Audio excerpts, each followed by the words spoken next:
Bienvenidos nuevamente a 2EBS, Educación Especializada Virtual en Salud. Hoy nosotros queremos brindarle una información importante para el desarrollo de tu curso en triaje. Este contenido hace referencia a la carne del taco, es decir, de qué se va a tratar el modelo ESI, cómo nosotros vamos a clasificar los pacientes de acuerdo a un modelo. Queremos que prestes mucha atención, ya que de la comprensión de los siguientes módulos depende mucho la asertividad y la objetividad en la clasificación de las urgencias.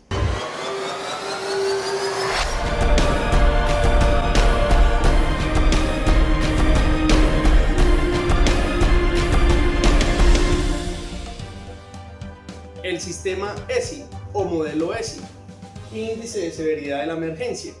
El índice de severidad de la emergencia es un sistema de 5 niveles. Para poder clasificarlos en un triaje, vamos a dar triaje 1, 2, 3, 4, 5, dependiendo de la gravedad, siendo 1 el paciente más grave. De acuerdo a este algoritmo, nosotros vamos a clasificar de acuerdo a la gravedad y a los recursos necesarios durante esta atención. Es decir, hablemos entonces de la gravedad. ¿Qué tan grave puede ser tu paciente? ¿Cuáles son esos puntos claves que van a tener en cuenta al momento de valorar o clasificar sus pacientes? ¿De qué depende que para ti sea el paciente, que el paciente sí tenga un riesgo grave o que el paciente esté grave y que para otros no? Será la experiencia, será el hecho de haber visto repetidamente pacientes similares con un mismo patrón de presentación de un síndrome o de manifestaciones clínicas. Entonces depende de esa información y depende de esa identificación que tú hagas, cómo vamos a abarcar esos riesgos potenciales de esos pacientes para poderle dar una prioridad en el momento de atenderlos por urgencias. El modelo ESI tiene establecido unas variables parametrizadas de los signos vitales para asegurar el modelo. Eso lo vamos a ver más adelante. También hace referencia a algunos recursos disponibles, es decir, es necesario que sepas qué recursos van a consumir. Si el paciente va a necesitar una interconsulta, la administración de un medicamento, la inmunización, alguna inmovilización con alguna férula, una colocación de un cabestrillo, colocación de un yeso o un monitoreo o una toma de presión, entre otros. Entonces, ¿cuáles de estos recursos, de acuerdo al modelo ESI, aplican para usted darle un nivel mayor o un nivel menor en la clasificación de la urgencia? Más adelante los vamos a hablar, los vamos a conocer en detalle. Para nosotros también es importante conocer algunos aspectos de detalle, aquellos aspectos que no tenemos información porque simplemente recibimos el dato exacto de la literatura, pero queremos que sepas algo. ¿Sabías que varios personajes de la época se preocuparon por realizar diversas investigaciones de acuerdo con este tema que estamos hablando, que es el triaje, para poder evaluar la fiabilidad y la validez de uno de estos modelos, específicamente el de ESI? Bueno, dichos estudios tuvieron sus frutos y por fin se desarrollaron y aplicaron este modelo en los Estados Unidos. Fue diseñado por médicos de urgencias. Algunos que se mencionan son Richard Wells, aquí lo pueden ver, y Eitel David. Eso fue para los años de 1998. Además, durante todo ese tiempo vinieron unas nuevas versiones que hasta el momento, hasta el año 2012, teníamos la versión número 4, en el cual incluyeron un capítulo para el modelo ESI relacionado con la atención de los pacientes pediátricos. ¿Sabías además que el ESI fue el primer modelo que demostró una buena relación entre el nivel de triaje y la duración de la estancia en urgencias, y además el índice de ingreso hospitalario y los requerimientos en consumo de los recursos diagnósticos? Conserva el fundamental tradicional de la evaluación inicial del paciente de urgencias y luego busca dar solución a las necesidades tomando en cuenta la siguiente premisa: paciente correcto con los recursos correctos en el sitio y en el momento correcto.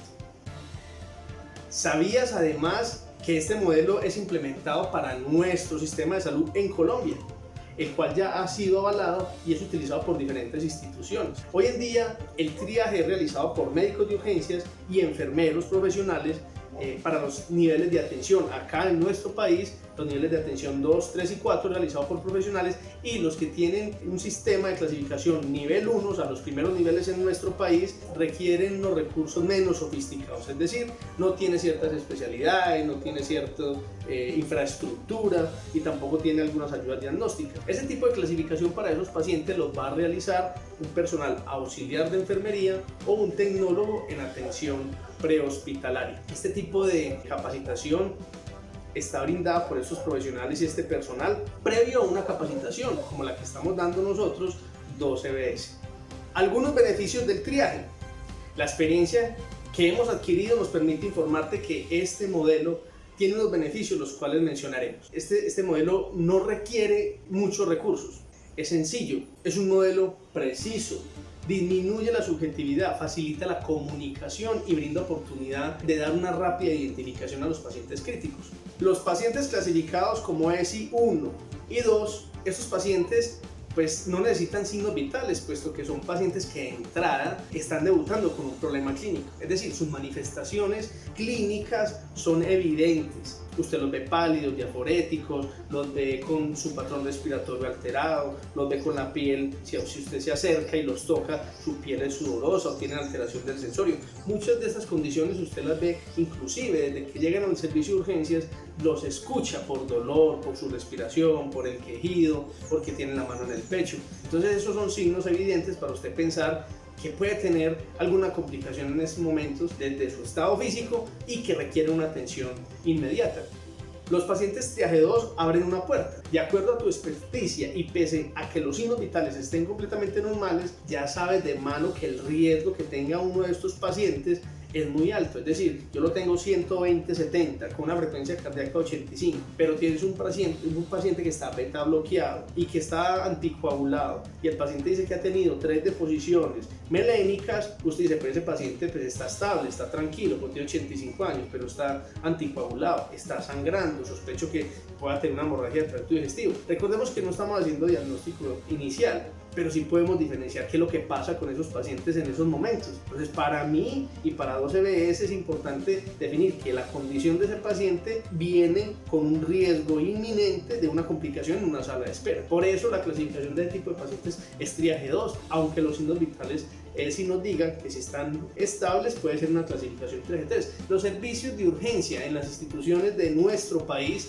generalmente vienen con un colapso y quizá la mayoría de las urgencias en el mundo tengan un colapso en las salas de espera. No podemos permitir que estos pacientes con esa condición de riesgo permanezcan mucho tiempo en la sala de espera, ya que sería fatal tener un paciente con esas condiciones y no poderle brindar una atención oportuna. Para los pacientes que se clasifican como triaje 3, 4 o 5, es necesario utilizar los signos vitales, como lo vamos a ver más adelante en el modelo. Tu ojo clínico, o sea, aquí vamos a utilizar los signos vitales, tu ojo clínico y los recursos que necesites.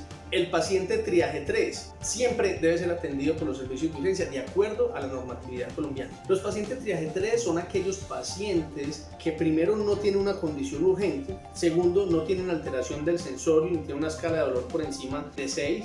Es un paciente que usted lo ve con alguna manifestación clínica, pero no urgente, y cuando le entras a evaluar vas a requerir los signos vitales para poder definir si realmente es un triaje 3, o un triaje 4 o un triaje 5. Un paciente triaje 4 es un paciente que va a requerir un solo recurso. El paciente triaje 3 debe requerir por lo menos 2 recursos para poderlo clasificar en esa escala. El paciente triaje 4 definitivamente, si requiere la valoración de un especialista o si requiere aplicación de un medicamento o si requiere la realización de una radiografía, pues ya lo clasificaríamos como triaje 4. Ahora, si este paciente puede ser diferido a una plataforma la cual está estipulada en nuestro país para garantizar que la atención de esos pacientes con una condición menor, es decir, que esos pacientes no estén en un sitio, por ejemplo un hospital de 4º nivel, donde el paciente requiere una atención de un 1er nivel. Entonces esos pacientes pueden ser diferidos a una cita prioritaria. En nuestro país, específicamente en Medellín, tenemos un sistema llamado SIGA que hace referencia a la clasificación de esos pacientes y se redireccionan a una plataforma donde se le asigna una cita prioritaria. Este es el enlace para que lo revisen de cómo opera este sistema y de cómo ha favorecido la descongestión de los servicios de urgencias. El triaje 5 es un paciente que no requiere ningún tipo de intervención, no tiene ninguna condición urgente. Por lo tanto, el personal médico de enfermería, auxiliares o atención prehospitalaria debe dirigir este paciente a las salas de consulta externa, es decir, Bien pueda, señor, diríjase a su EPS, pide una cita de manera ambulatoria. En este momento no tiene ninguna condición urgente, por lo tanto, el paciente puede irse directamente para su casa. Esto es lo más importante que teníamos para ustedes. 2EBS, Educación Especializada Virtual en Salud. Recuerda, experimenta y aprende.